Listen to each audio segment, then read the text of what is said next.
Olá, a TV Unesp está no ar. Hoje faremos uma abordagem da Inconfidência Mineira com a participação do professor André Figueiredo Rodrigues. Acompanhe!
Hoje nós estamos aqui em um bate-papo com o professor André Figueiredo Rodrigues.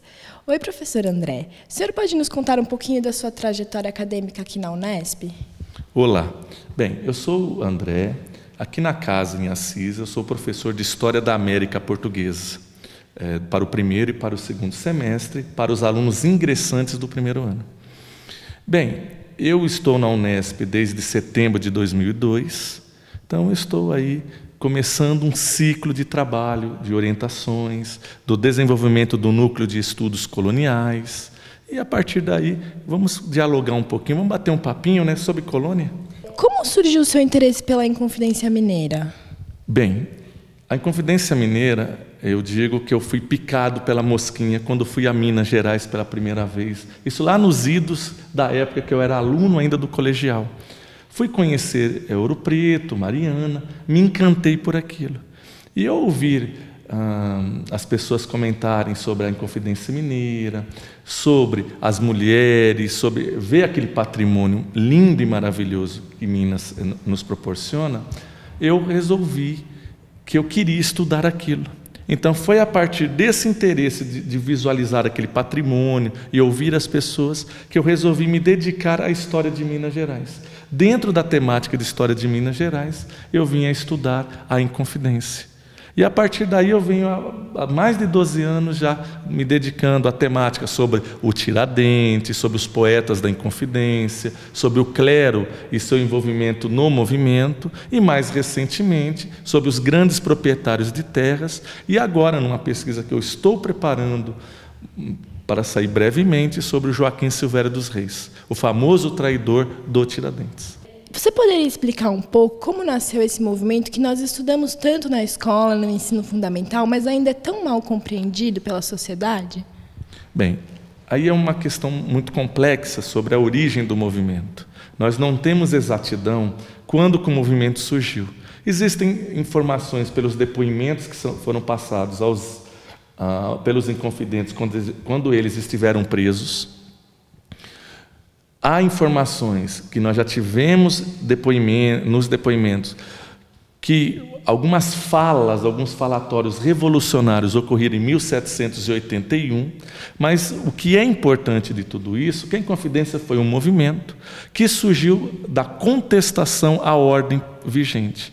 O Brasil, na época, era uma colônia de Portugal, então um grupo ligado à elite, naquele momento, resolveu rebelar-se, ou pelo menos dialogar possibilidade de uma revolta contra, entre aspas, vamos falar assim, contra a escorchante cobrança de impostos que na época assolava a capitania de Minas. Então, um grupo de mineiros vão se reunir esporadicamente e esparçadamente a partir de 1788, e a partir daí vão começar a discutir alguns motivos para que Minas estivesse retraindo a sua produção aurífera, o excesso de cobrança de impostos, e o mais importante, eles pensaram em tornar a capitania de Minas independente do restante do Brasil. Então, aí já começa um primeiro debate. Se a Inconfidência Mineira foi um movimento que possibilitou a independência do Brasil, ou então a independência, pelo menos, dessa região centro-sul, que vai envolver São Paulo, Minas e Rio de Janeiro. Dentro dessas discussões, é impossível ter exatidão se eles queriam pensar uma independência do Brasil ou uma independência apenas regional. Mas nós sabemos que, na época, não existia o que nós compreendemos por Brasil. O Brasil em si é uma construção de meados, basicamente, do século XIX. Então, naquela época, esses inconfidentes, eles viam muito mais o movimento regional do que nacional. Mas, mesmo assim, o movimento ele é muito estudado, como se fosse algo pré-independentista, porque é um dos primeiros momentos que personagens, principalmente os de elite, acabam se rebelando contra a coroa portuguesa.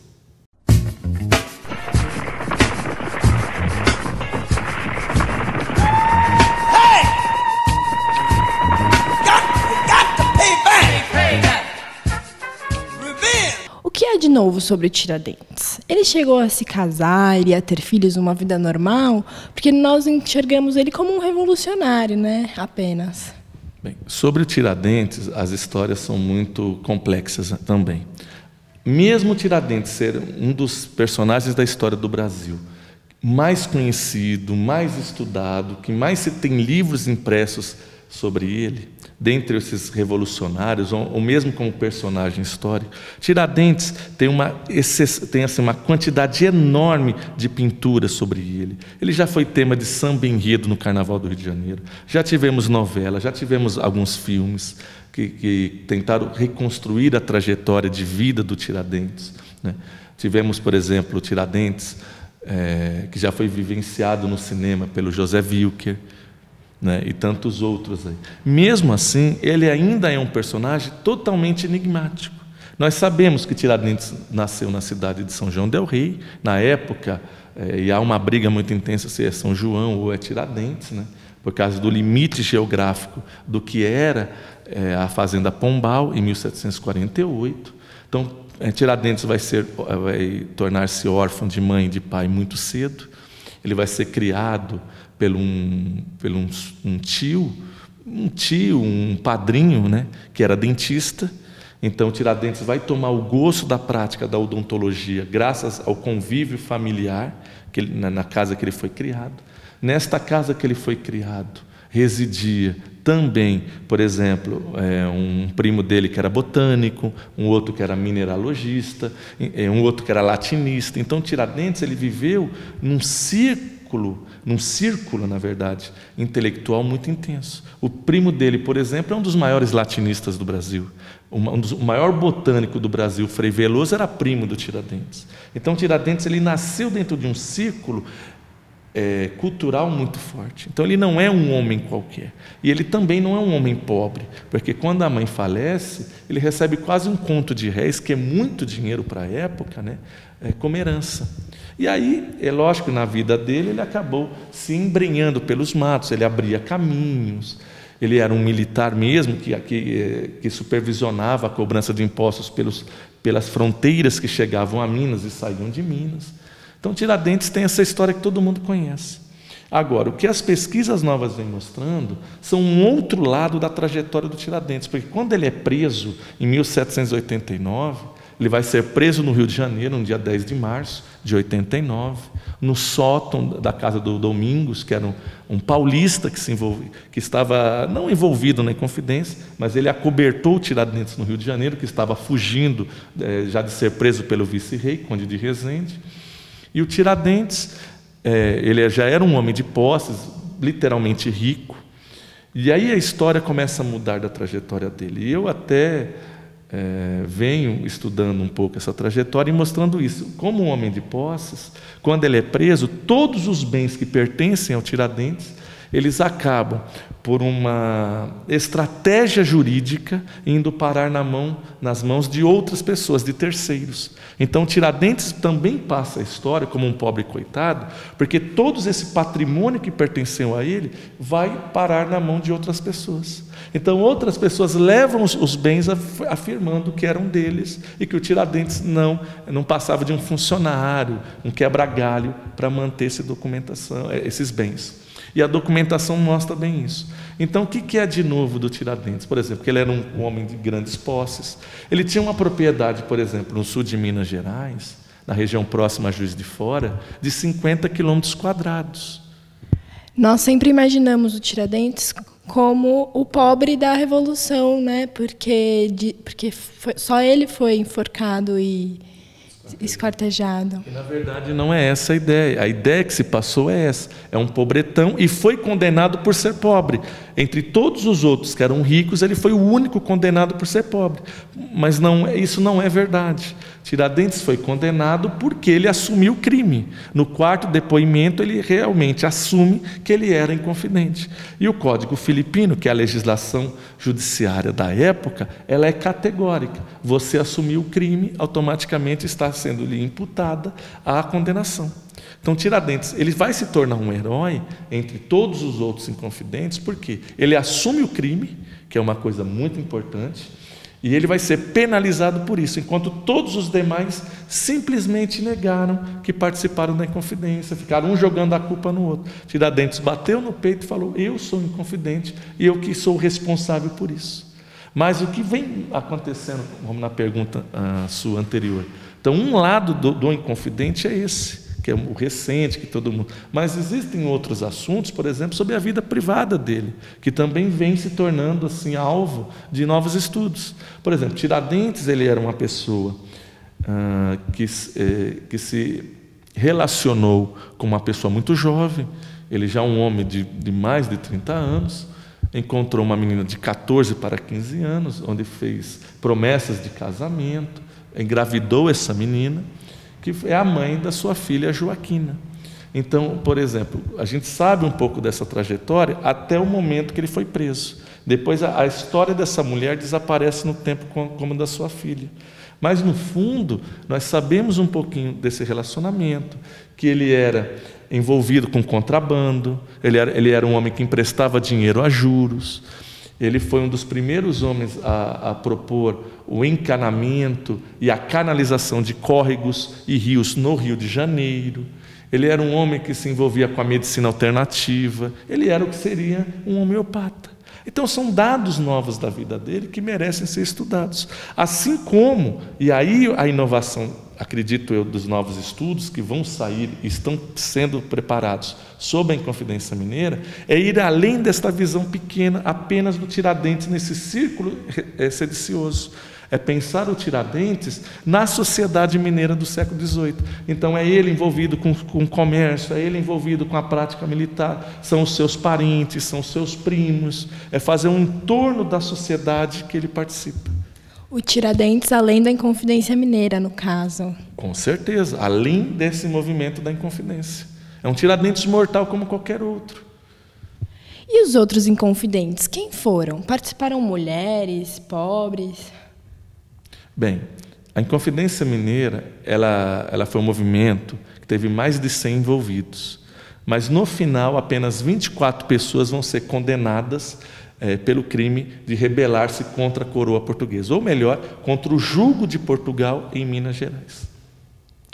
Dos envolvidos, o Cláudio Manuel da Costa vem a falecer na cadeia. Existe uma discussão muito intensa se ele se matou ou se ele foi assassinado. Então, a gente sabe que em 89, pelo menos na antevéspera e na véspera de termos o depoimento dele, ele apareceu morto na cela. Então, há uma discussão muito intensa se é assassinato ou se ele se suicidou. E os outros 23 inconfidentes vão ser julgados e vão ser expulsos do Brasil. Quer dizer, 22, com exceção de Tiradentes, que vai ser condenado à morte, na morte natural, como a gente dizia na época. Então, ele vai ser enforcado, esquartejado e decapitado.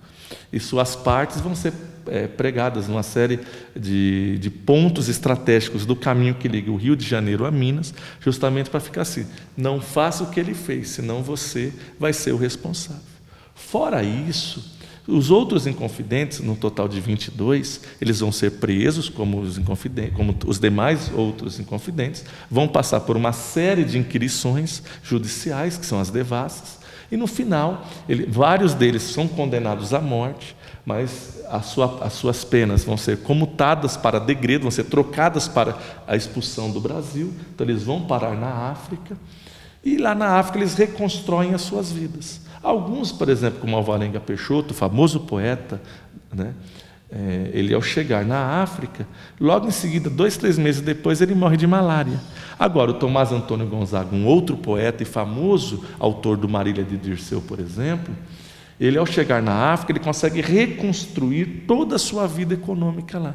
Ele vem a se casar muito bem numa família de tratantes de escravos, ele ocupa cargos na administração e tantos outros também. 5 desses homens regressam ao Brasil por volta entre os anos 20 e os anos 30. Mas aí já são em terrindade, principalmente os mais novos, porque quando foram presos, muitos desses personagens são pessoas já de idade, já são pessoas velhas, não são pessoas de 20 anos, 25 anos, já são pessoas para lá de 40, 50, 60, alguns são homens já muito doentes. Então a gente sabe que eles, ao chegarem, ficaram 1 ano, 2 anos na África e acabaram falecendo. Mas, por exemplo, uma coisa inusitada que as pesquisas agora estão trazendo, e eu até publiquei isso no meu doutoramento, foi pesquisa de 4 anos, que os grandes personagens da Inconfidência, ao meu ver, são as mulheres desses personagens. Não são eles os grandes personagens. Porque o que ficou de novo das pesquisas? Que essas famílias literalmente não perderam nada com a Inconfidência. Nós estudamos na escola que a Inconfidência Mineira ela foi um bom negócio para a coroa, porque todos os inconfidentes, ao serem presos, todos os seus bens foram apreendidos e convertidos para a coroa portuguesa como um prêmio, né, contra esses sediciosos. E, na verdade, isso não aconteceu. Todo esse patrimônio permaneceu nas mãos das famílias. E quem vai cuidar desse patrimônio, quem vai segurar a um extremo e fazer a justiça valer para si, vai ser a mulher. Então, a mulher que vai ser responsável por manter esse patrimônio nas suas mãos. E aí, no final, a Inconfidência Mineira foi um mau negócio para a coroa. Ela, por um lado, ela isolou esses personagens, esses revoltosos, mas o que ela esperava ganhar de lucro não ganhou. Então as mulheres corrompem, enganam, subornam, elas compram. Esses são os grandes personagens. É o que tem na Fortuna dos Inconfidentes. Elas se tornam as gestoras dessas famílias, no caso. Com certeza. Elas vão administrar esses bens. Por exemplo, existem casos muito interessantes, que é o caso, por exemplo, da dona Hipólita Jacinta Teixeira de Mello, que é a esposa do Francisco Antônio de Oliveira Lopes, da região de Prados, no sul de Minas, no atual sul de Minas, né? Ela administra os bens junto com um sobrinho, que ele é que vai ser o prestador de contas. Então, tudo que são despesas da casa dela e despesas dela, ele que vai gerenciar. Então, o que ele faz? Ele vende, compra, ele paga todas as dívidas da casa dessa pessoa. No final, quando a coroa portuguesa resolve vender esses bens e conseguir esse dinheiro para os seus cofres, o cofre público, esse dinheiro já não existe mais. As propriedades aí estão na mão do enteado, estão nas mãos do filho adotivo, ou seja, eles foram dilapidando esse patrimônio sem a coroa perceber. Outro caso enigmático é de uma senhora residente em Resende Costa, justamente do José de Resende Costa, o pai e o filho. Ele, mais ou menos uns 20 dias antes, pouco menos de 20 dias antes de ser preso, ele já sabia que seria preso, que ele já sabia do mandato de prisão dele. O que ele resolveu fazer? Ele casou a única filha que tinha com um colega que era amigo de trabalho dele de mineração, o Gervásio Pereira Alvim. Ele simplesmente passou quase metade de todo o seu patrimônio como um dote de casamento para a esposa, para a filha.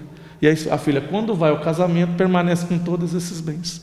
O restante que ficou na mão do próprio Gervásio, que vai administrar. Quando a coroa manda, em 1792, apreender esses bens, ele manda uma carta falando, já não existe mais nada. Ficou tudo na mão das mulheres e de parentes. E outros casos ainda existem além disso. Essas pessoas tiveram que ser bem engenhosas para fugir da coroa, né? Não tenha dúvida.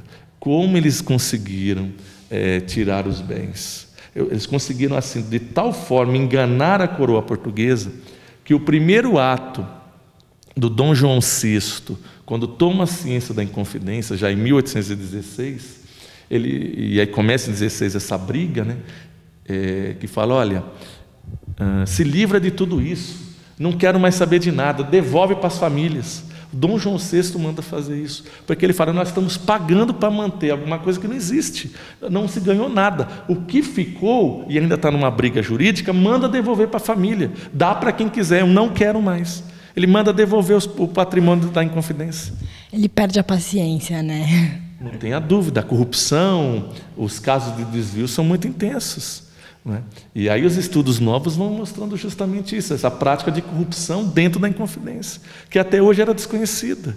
Então você tem, por exemplo, o ouvidor, quando ele vai sequestrar o bem da dona Hipólita, por exemplo, aquela senhora que eu disse há pouco, 3 dias antes dele chegar na fazenda, ele manda uma carta afirmando, eu vou chegar aí tal dia, vou fazer o sequestro assim. O que ela faz? Ela dá um boi, né, um bezerro com as suas crias, justamente para agradar esse procurador que vai fazer a listagem dos bens que vão ser apreendidos. Ela é muito engenhosa. O que ela faz? Metade dos escravos, que tem valor monetário muito importante, ela manda tirar de casa. Então o cara entra por uma porta já sabendo dessa maracutaia, porque já avisou, e ele foi subornado para isso. Então ela manda tirar escravos, todas as joias, objetos de prataria, tudo que tem é escondido. O cara vai fazer um inventário assim, muito simples. Olha, é uma coisinha aqui, uma coisinha ali, acabou. Essa senhora agiu como quem diz, né? Já levou meu marido, quer levar todas as minhas coisas também, né? Muito complicada a coroa portuguesa na época. Sim, e foi enganada, né? Tanto que a gente só vem a descobrir isso por uma briga de família. Por quê? Quando o marido é preso, a mulher do Inconfidente, a dona Hipólita, ainda cuida da sogra. A sogra morre, o que vai acontecer com o patrimônio da sogra? Ele tem que ser dividido entre os herdeiros. O que acontece? Quando há a divisão, você vai dividir os bens da pessoa. Quando a devassa chega em 91 para apreender os bens, que por sinal no mesmo ano que morre a sogra, e aí a brincadeira é fantástica. Ao invés dela entregar os bens do marido, ela entrega os bens da sogra. Ao entregar os bens da sogra, o genro, né, o outro irmão do Inconfidente, fala não, ele vai à justiça com uma relação de todos os bens que pertenciam ao irmão, que haviam sido escondidos, porque ele queria convencer o governador e o juiz para que devolvesse os bens que estavam apreendidos, que eram da mãe dele, que ele tinha direito por herança. A briga foi tão grande que essa dona Hipólita é chamada para prestar depoimento, ela assume que subornou o ouvidor, assume que escondeu, mas no final não aconteceu nada com ela. O cunhado dela, né, o José Lopes, José Caetano, melhor dizendo, também não aconteceu nada. Ele não conseguiu reaver os bens. Ela literalmente pagou alguns bens, entregou uns outros, aqueles que estavam apreendidos, os mais baratos, vão parar no patrimônio do genro, do cunhado, na verdade, e no final fica elas por elas. Essa família também não foi penalizada, como tantas outras. Então, são esses processos novos, ou seja, o que aconteceu após a sentença condenatória dos Inconfidentes, com as famílias e com eles na África, que são as informações novas sobre a Inconfidência Mineira. Como nós podemos enxergar o final da Inconfidência Mineira e as suas consequências para o Brasil, em termos de nação? Bom, literalmente não há essa visão de nação nesse momento. A Inconfidência Mineira é um movimento localista que serviu apenas para incentivar esse espírito revolucionário que já existia em Minas. Na verdade, ele é o ápice de um processo revolucionário que se estende por Minas desde 1610. Agora, pensar em Inconfidência Mineira como um movimento que vai influenciar na independência, aí eu acho muito forçar muito a barra pensando assim. Um pouco pretensioso, então. Por enquanto, as pesquisas indicam que sim. Então, nós estivemos aqui com o professor André Figueiredo Rodrigues. Muito obrigada pela participação e pelo esclarecimento, professor. Muito obrigado pela oportunidade, estou sempre às ordens. Até a próxima, gente. Tchau, tchau.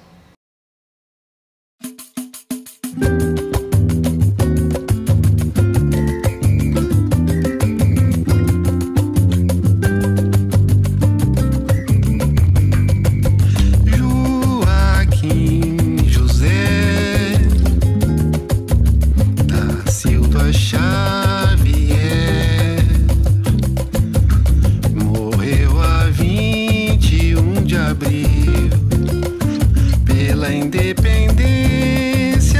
Brasil.